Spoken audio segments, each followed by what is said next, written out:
How are we doing, guys? Welcome to the Let's Talk podcast. And in today's episode in the depression series, we're going to be talking about the effects our depression had on us and how it sort of impacted us as people and in our lives. Yeah, I think it's worth mentioning as well from the get-go that these are all our own opinions and like effects we've had through our depression journey. Yeah, so to get it started, what was one of the effects depression had on you?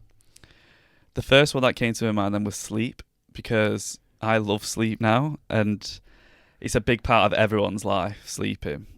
And for me, when I was going through my depression, I couldn't sleep. Like, I'd be lucky if I got maybe like 3 to 4 hours sleep. And was this like, so when you went to bed, hit the lights off, hit the TV, whatever, it's like as they went off, like your head came on? Yes, like exactly that. I could be focusing on a TV show or a film, and then as soon as I have to lay there with nothing to do, nothing to distract my mind with, that's when, my depression would see it as an opportunity then just to be like, oh, think about all this million other things that you don't need to really worry about, but I'll just throw them in there. And do you feel that's why your depression did that? Because you had nothing to distract your mind, so it's like, it's a prime time to get him now. Yeah, exactly that, to be honest. And when you were sleeping, were you sort of like, was you sleep like staggered, so you sleep an hour, wake up, sleep another hour, wake up, or would you like get like a good block of sleep, but then it's like, oh, I'm up now? It varied. I think it came to a point like the way it normally worked for myself was that I'd be, I could start off just sleeping like 3 to 4 like blocks, but then as the week gone on, I'd obviously get more tired because it catches up with you throughout the week. And then maybe I'd like go to sleep at like 10 o'clock, wake up every 2 hours and just keep like waking up. But then it's not as if I'm just awake and going back to sleep. It's like I'm up and awake for about like 30 minutes, like 20 minutes. And it was just so frustrating. I was going to say a good word there would be frustrating.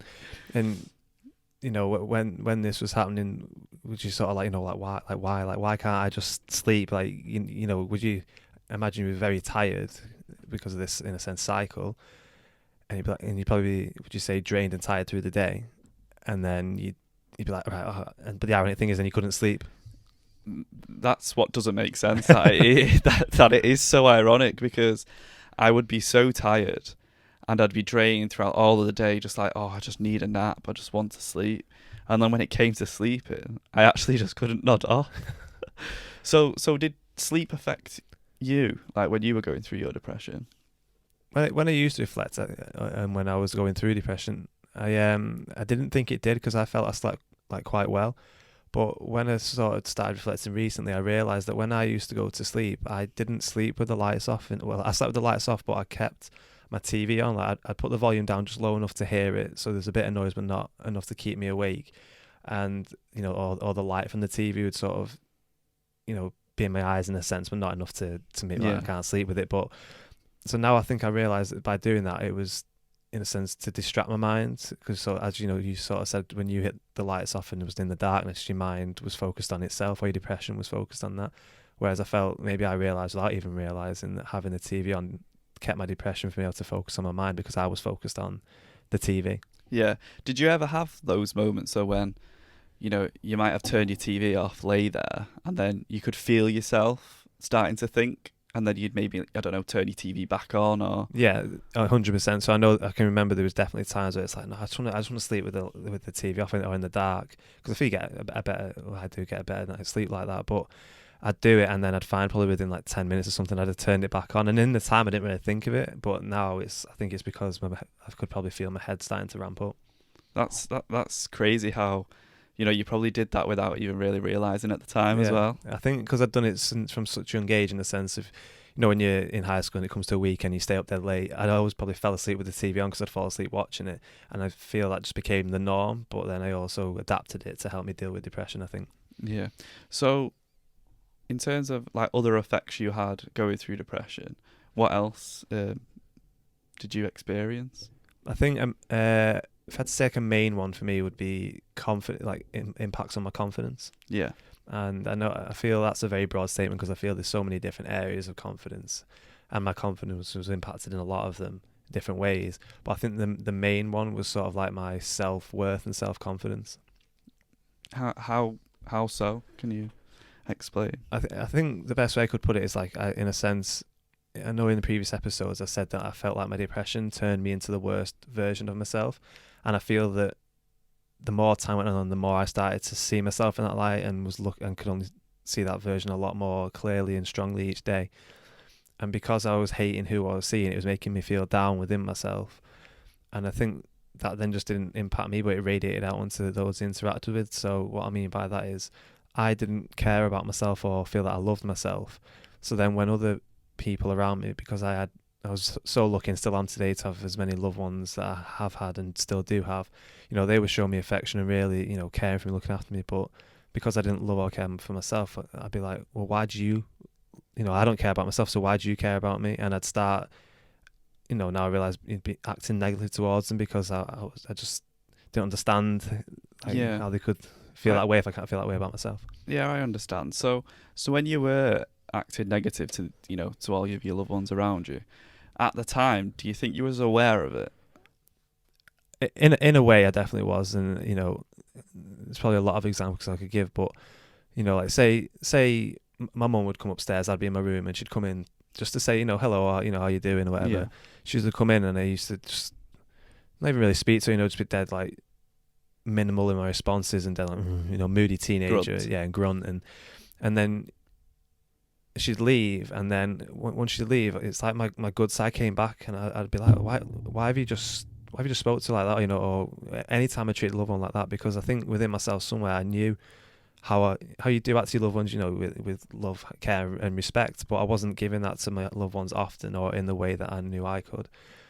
So, but I think that was my depression doing that in a sense, because I know that feeling of being upset and guilt about how I was treated made me go down more within myself, which ironically probably fed my depression more. Yeah. So is this something now that you've been through your journey with depression? Is this something that you're still working on to this day as well?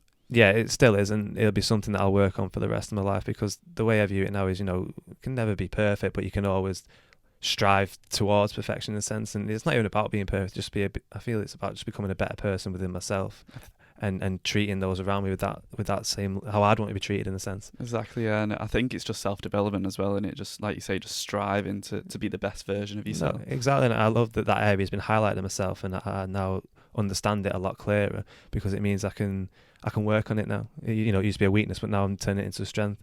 So, with confidence being one of my main ones, was that something for you, or did you have sort of other areas that were main issues for yourself?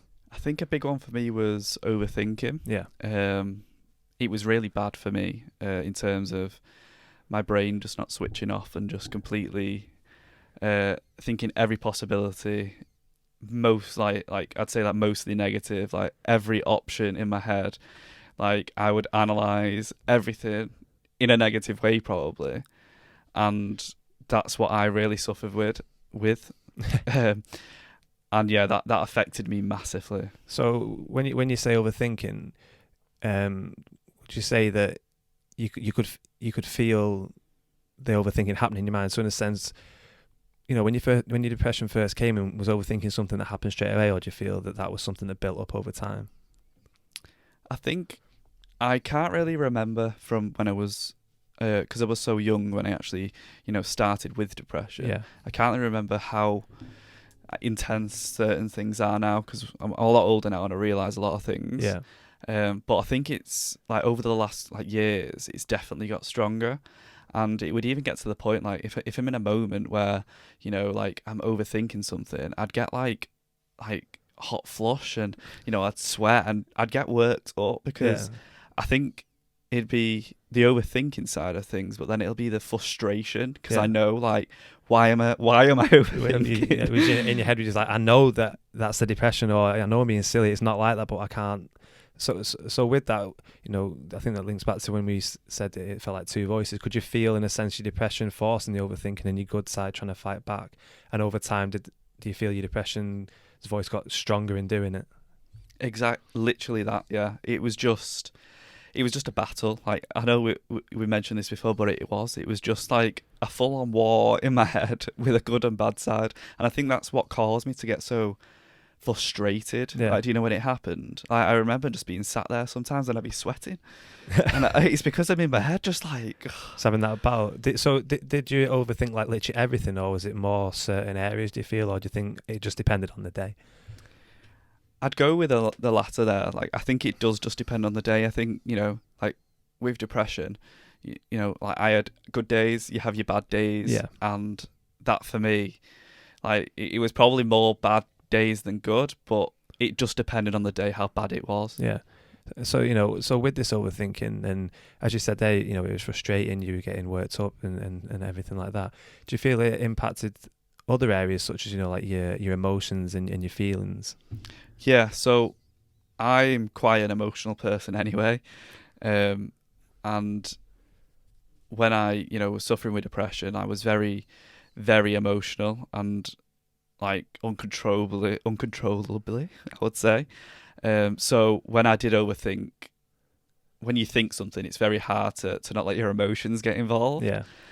So for me, that was it could be quite toxic in a way, and it could be make things a lot more intense, which, it was really hard to deal with. So do you feel, because as you say, you're highly, you're an emotional person, which isn't a bad thing, but do you feel that your depression took that and was able to, manipulate it into being a bad thing? So, say it starts making you overthinking, it could take this heightened emotion side and throw it in there and then really start, getting you down and upset. Do you think that's what was happening? It'd just be a party then, just full of negativity. It would just be all for one. And I think those days I'd class as like when that happened, it'd be like I'd class as a down day, like a really down day. Yeah. So did you feel like depression impacted your emotions at all? I did, and I feel it was sort of maybe in an opposite way to how you just described yours, in that I feel when I was going through depression, my sort of emotions became very numb. And what I mean by that is I wouldn't really feel many positive emotions, but I'd definitely feel negative. So say if someone came and gave me good news or something positive happened in my life, in my mind I might think, oh, that, that's good, that's happy, but I wouldn't feel it, I wouldn't get the excited tingles in my stomach or, the hairs on the back, that type of experience. And I think that beat me down more because it was like in my mind I knew how I used to be able to feel and how I wanted to feel in these happy and positive times, but I just, no matter what I did or thought, it just wouldn't happen. And I think the word that you used before is it just becomes frustrating, and I think that's what my depression wanted, was like, that's it, get frustrated, get worked up, because that's again another negative impact of that. Yeah. So you're saying, if like it made you, like depression made you in a sense feel numb.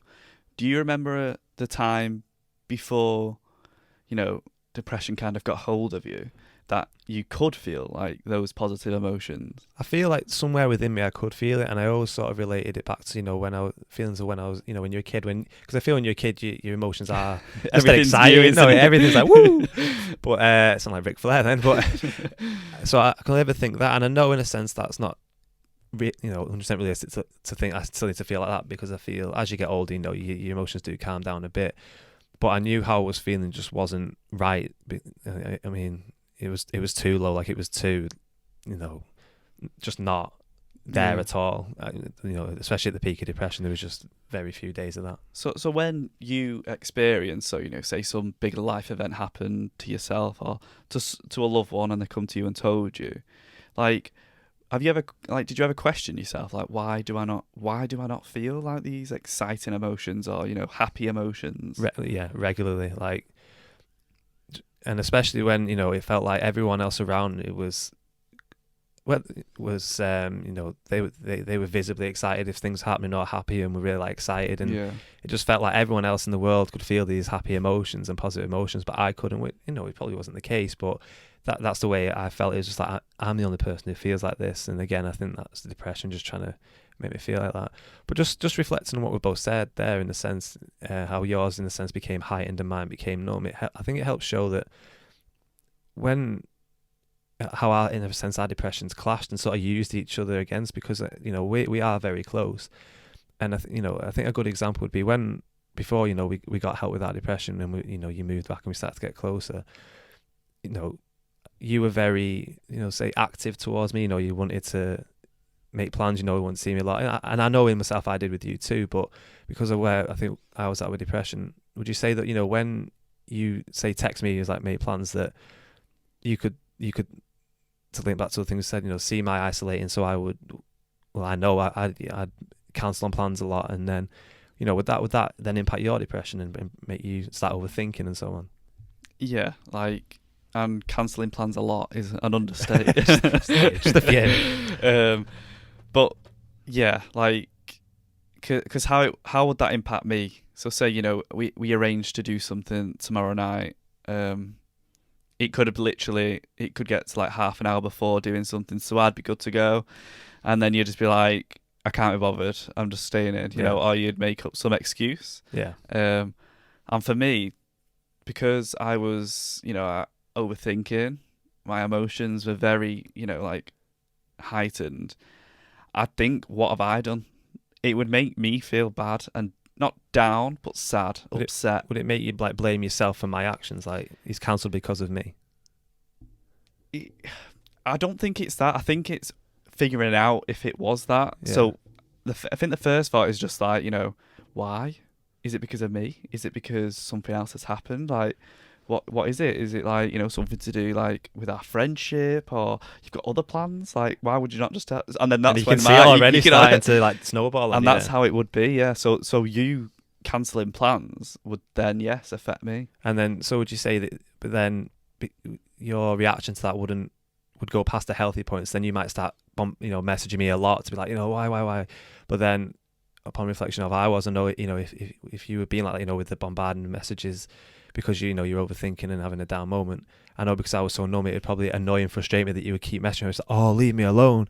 And then you can just see how our depressions are like clashing and causing this friction. But in a sense, it's working for, because it's like it's turning us against each other. Then it's like a perfect pair. I think, you know, for us, like how, you know, with our friendship and how our depression, you know, is it's a perfect match for it to cause chaos. No, and you know, in a sense, I believe, you know, our friendship is good for us, and our depression, I believe, knew that and still knows that, and you know, looked to definitely part us and always will. So I think, you know, we know we always have to be aware, but you know, we're not letting it do that. Definitely not today.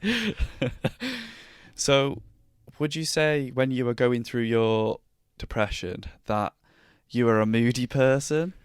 Oh, I feel like I should like get my family in or anything so they can all answer that for me. But in a word, yes, like 100%. I will be honest and completely open. I feel I was the moodiest person I have ever come across in my life.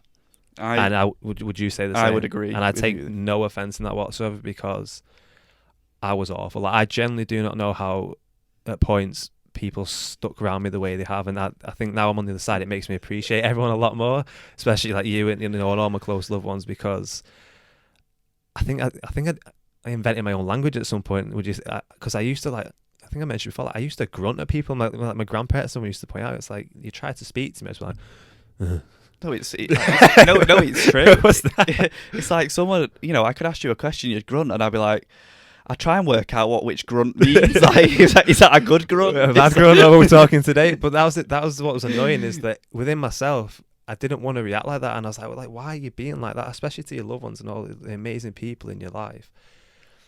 And then again, like the example I gave before, you know, I'd come away from the people, or it might be a day, an hour later, whatever, and I'd reflect, and that moodiness feeling would like sort of die down, and I'd be there like, why? Like, I wish I could go back to that moment and act this way, because I know I want to act. And moodiness was definitely something that impacted me a lot. And when I was going through it in my teenage years, I just thought, I'm just being a moody teenager, until I started reflecting, looking at, again, the people around me. I was like, you know, sure, hormones and puberty go so far, but this is beyond that. And I think that was another factor of me identifying definitely my depression. Yeah, I think what I really like reminding you of is what your nan said about, like, you know, when you were going through your depression, you'd just be grunting, struggle to get 3 words out of you. Yeah.